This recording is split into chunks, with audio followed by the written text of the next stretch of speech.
So, hi everyone, I'm Pragnya Mohan. I am from India and I represent my country as an athlete in the sport of triathlon. I have represented my country at various world level competitions, including the Commonwealth Games, and I hope to become an Olympian in the near future. Wonderful. Thank you so much for being one of my 45 strong. And let's start with the first question, which is, what does being strong mean to you? So I think being strong, when you look at the dictionary meaning of it, it means that something that can bear weight or can carry heavy things. So both of these have connotations of carrying heavy loads of life and not easily being broken by failures. So I feel that therefore having physical strength is important, but having mental ability to bear that heavy load and not giving up during adverse situations is also important. And one of the most common material that comes to our mind when we talk about strength is steel. So it can do heavy load bearing and is not easily broken. And springs, which are made up of steel or any spring for that matter, has a characteristic to bounce back. That is called the resilience. So spring shrinks when we press it, and then it bounces back when it is released. So I think that this is the property that I love in strong material or people, and that is what strong means to me. That you have the capacity to carry the heavy load of life and are not easily broken by failures and have the quality to bounce back after each and every failure that life has to give. I absolutely love that. And that is my favourite response to date. So I will be stealing that in the future. So thank you, Pragna. And can you share an experience from your life where you've had to be strong and how did you handle it? So one particular incident that happened was that after I completed my formal education, I decided to dive into the sport of triathlon and have an attempt at being a full-time athlete. And in 2017, which was the first year that I decided to do so, after some months, I went to Melbourne, which is in Australia, to train with a foreign experienced coach for the very first time. And it was the first time that I traveled alone to a foreign country, and that too for something other than a vacation. And I was planning to stay there for 3 months, but my trip was cut short because I had an accident while cycling. And particularly when I was going downhill, I lost control of my cycle and I hit my head pretty hard. And the next thing I remember is that waking up in a hospital, and I was told that I had broken my bone and had gone unconscious after the accident. The systems were very good, and I was safe in the hospital, admitted. But it was the first time that I ever got admitted to the hospital, and that too in a foreign land where I had no comfort of my family being there, my friends being there, but I could manage. I called home. I informed my parents. They were quite panicked because it was the first time that something like that had happened when they were not there. And I got a surgery done, and I packed up with some help of people, my coaches, my friends, my well-wishers who supported me. And then I came home.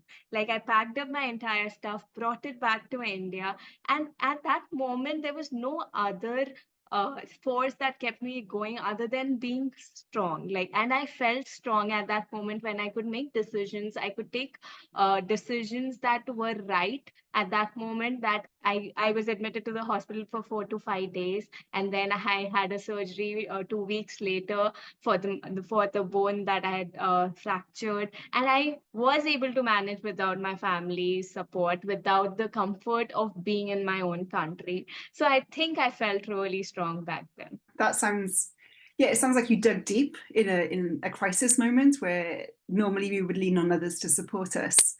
And Thinking about maybe the filter of what you've gone through in your life, how do you think societal expectations about women affect the concept of strength? I think that's a very good question. I think as women, we have so many responsibilities and so many criteria to measure us on. And as a society, we we have made this a to-do thing for women that you have to grow up, you have to be educated, you should have a career, but your family is also important. And by family, I mean the male counterparts of your life. Having a family and taking care of the kids is very essential. And even when you are a career oriented woman, you are supposed to be doing the house chores, like making the food, like even when someone is sick, you have to help them. So that is expected out of a woman. And I think, therefore, a lot of women are very good at multitasking. And because it is so many things that they have to do in their life, and I think this ability of multitasking is it's a boon when it comes to being a woman, because of the societal expectation, but because they are doing so many things, a lot of things are ignored, especially giving your own me time, or giving time, or prioritizing yourself, which is looked down upon by the society. If a woman is prioritizing her own well-being, whether physical or mental or emotional, it is often looked down by the society by saying that you're not doing what is required of you. So there is a broad expectation of women to continuously give without expecting anything in return. And this results in most women neglecting their own needs, including needs of healthy lifestyle, resulting in difficulties, especially when a woman hits menopause. So I think it's a boon and the curse at the same time. There's also the filter that we haven't brought up, that you are from India, which has a cultural experience that's very different to my British experience as well. Because I've only been to India once, but I was very shocked by how women are very clearly second class. And I was treated in some places when I walked in, which I would naturally do in a British place, like a cafe or a hairdressers. I got very curious looks from a whole male audience to say, what do you think you're doing here? So yeah, it's a very different experience as an Indian woman as well. Yes, I also agree to the fact that both you and I have short hair, which in the Indian context is looked down upon after a certain age for girls and women in general. In fact, I'll share a very, this happened yesterday, just yesterday. I walked into my gym, and a helper sits at the changing room of the gym to ensure safety within the changing room. And she asked me, that can you give me some suggestion about my hair fall is too much, so can you give me some suggestion? And I laughed and I was like, I'm not the right person to be asked that question, because I have just a handful, my hairs are very short. And then the only suggestion I could give her was that have short hairs. And then she said that maybe in your class of society that is something that is acceptable, but not in mine. I'll be thrown out of my society if I cut my hair beyond a certain point. So that brought a lot of perspective. Still date, even in my friend circle or my extended family, it's uncommon for girls to have hairs below their shoulder, like shorter than their like the hairs cannot be like a boy cut, which I have. It is often looked down upon, rather than letting women have their own choices and own experimenting their own things in life. So yes, there's a different India is a totally patriarchal society still, and we are trying to fight for equality, or even not even equality. I mean, we are just trying to fight for our basic rights. Yeah, that's very true. And thank you so much for sharing that. And as you said, it's today, and there's a caste system. We could talk about different layers of class as well, not just countries. So it's a very complicated and complex conversation. And Yeah. what are some misconceptions about strength that you have encountered along your way? So there have been plenty of misconceptions about strength that I've encountered during my journey. One being that if you're strong, you'll never have a breaking point. You can never show your emotions, whether they're positive or negative. You're supposed to be just having one mood all along. And like you have to be in charge of everything and anything that is happening in your life. And that is what strength is. You cannot just be like, you don't know where life is taking you. And always being optimistic and positive. I feel that every one of us, whether we are strong or we are in the journey to become strong, every one of us have highs and lows, and we encounter some days which are positive. We encounter some situations which are negative. So every one of us have different emotions, different moods that we go through.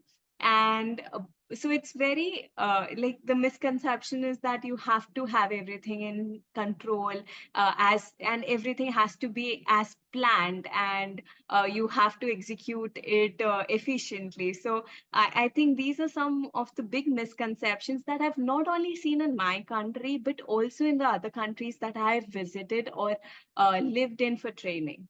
How has your strength influenced your approach to goal setting and success? I think since the very start, like I do have that personality. Like as a kid as well, I was very competitive, and like I always wanted to invest 100% in anything and everything that I was doing.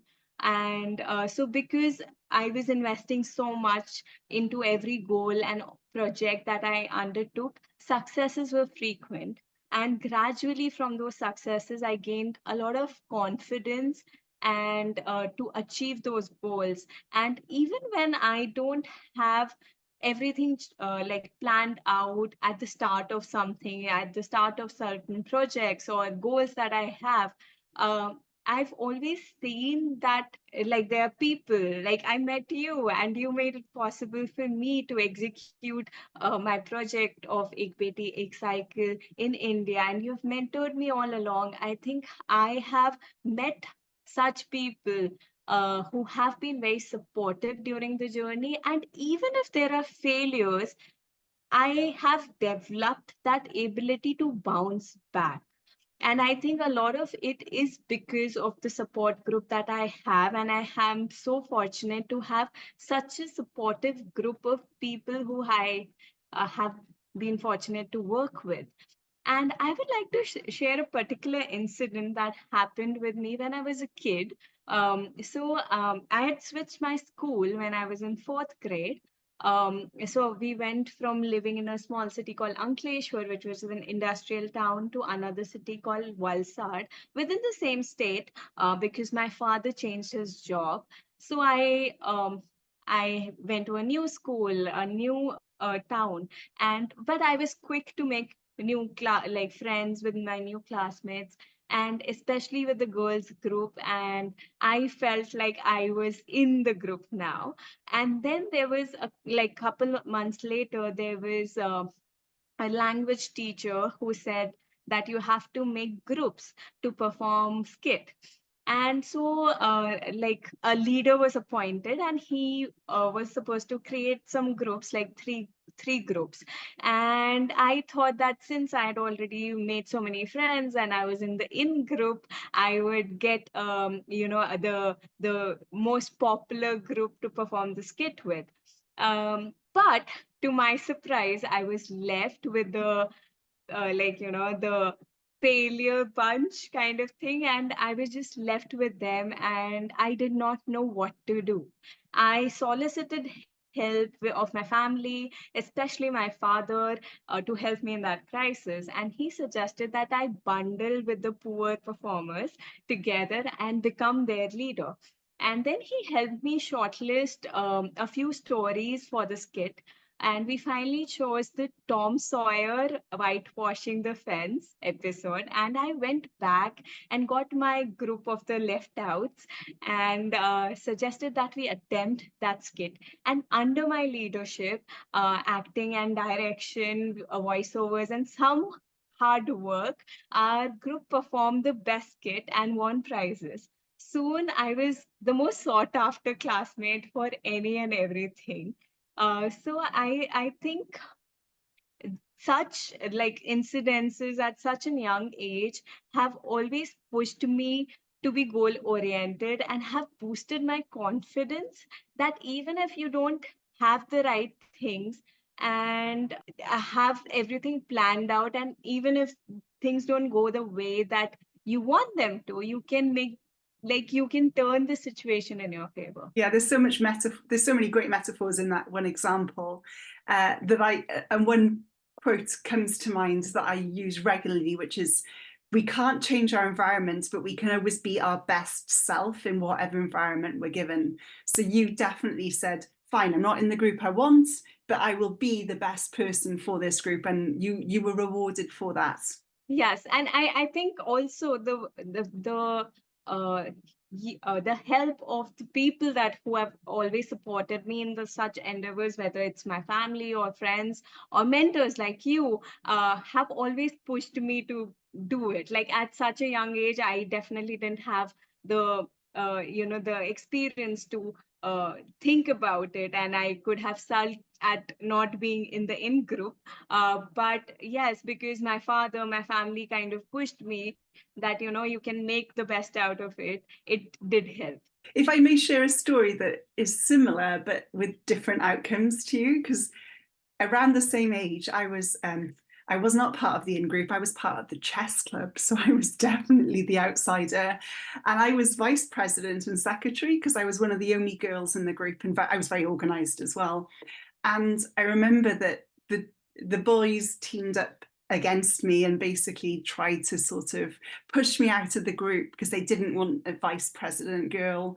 So I went to my father and asked him for advice, and his advice was to give them a blank, like hide all my information and just give them a blank bullet notice board and say they may have the title, but they don't have your work.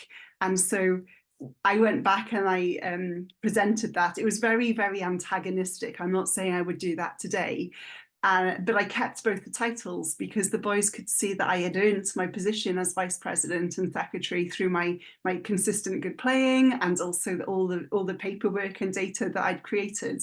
But it didn't create friendships, unfortunately. So I was still an outsider, and like you, but I did have my two titles. Yes. So moving through that, like looking from your own experience, because I much prefer your collaboration and positivity, because mine was very much like pressure and like prove them wrong. What tips or techniques can you share about developing and nurturing strength? Like due to my past injuries and a lot of accidents that I've gone through, I had this surgery back in November last year where I snapped a tendon on my left index finger. And in like I went to the doctor and he said that the choices was between saving my wrist and getting qualified for the Paris Olympics, because if I had the surgery, it meant that I wouldn't be able to train for a couple of months. So there was a long battle that I had to do, like, the about choosing whether I want to undergo the surgery. Medical advice obviously won in the end, and I underwent plastic surgery to restore the tendon. And the Olympic dream of becoming an Olympian in 2024 now seem far-fetched, but I am raring back to go to training, and like I'm already in way of it. And um, like I the spring of steel, the resilience has come back, it is pushed back, and there is resilience that I can see in myself that I want to spring back. So I think one tip or technique for developing and nurturing strength is exercising that technique over and over again, even in the smallest of the situations that you encounter. Like it might be making a decision right now, or doing something like, have that resilience, have that time, like, I don't know, like what one tip or technique for developing and nurturing strength I can give. Um, I think you're sharing really great examples of those techniques.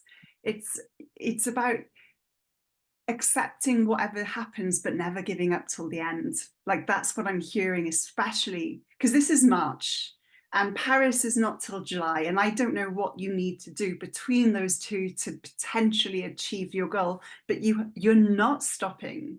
You are still realistically making sure that any result, going, not going, competing, not competing, is acceptable, but you're still playing for that utopia of, being in Paris 2024 for your country.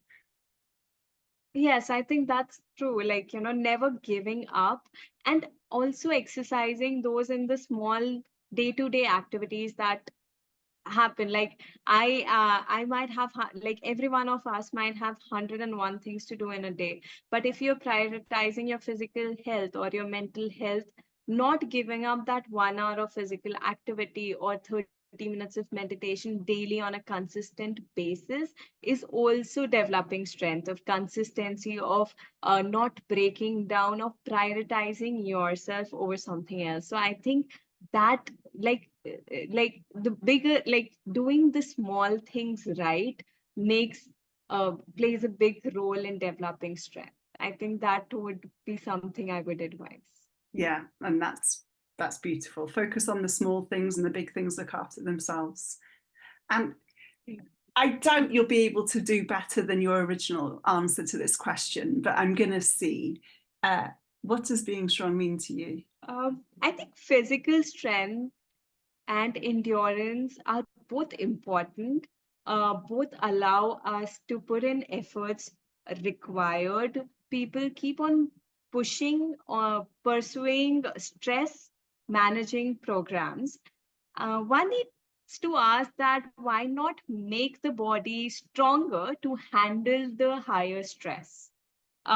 Next, when need to try, or like next, everyone wants to achieve goals, and someone once told me that there is a concept of bhag. Bhag means BHAG, which means big, hairy, audacious goals. So bhags are very demanding and make you work and learn. So even if you miss out on achieving those goals, we land on a in a better place with lots of learnings and inputs for the next attempt, for next bhag. So I think pursuing this big, hairy, audacious goals and prioritizing oneself. I would like to share an example. I have a friend in my own city of Ahmedabad.